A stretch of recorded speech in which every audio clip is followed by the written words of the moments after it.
Welcome to News Conference Extra, a special segment on Today in LA Weekend. Dave Regan is president of the Service Employees International Union United Healthcare Workers West on this Labor Day. Thank you very much for joining us. Thank you for having me. From your point of view, and you've been in organized labor for how many years? 24.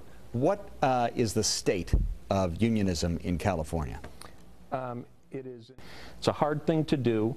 It starts with us being willing to be different and taking seriously that we will not survive unless we're prepared to do things very differently and very quickly. When you say very differently, remember, we're talking about an adversary relationship between management and labor. That's the way the union movement, and that's all we know. Are you arguing that that's got to change? I am. But how do you? So it's in the culture of unionism. It is, and the culture of unionism is failing. And I think now what most people in this global economy, the economy is very different today than it was 30 years ago or 50 years ago or 70 years ago when the modern labor movement really was born. Then it was a manufacturing society, and this whole notion of we have employers and we have workers, that was accepted.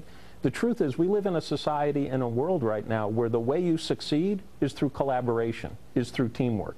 And frankly, I think unions have to figure out how do we advocate for the economic interests of our members and workers generally at the same time that we recognize that the industries we work inside of themselves have to be healthy. Because if they're not, the jobs will be moved to India, to China, to Latin America.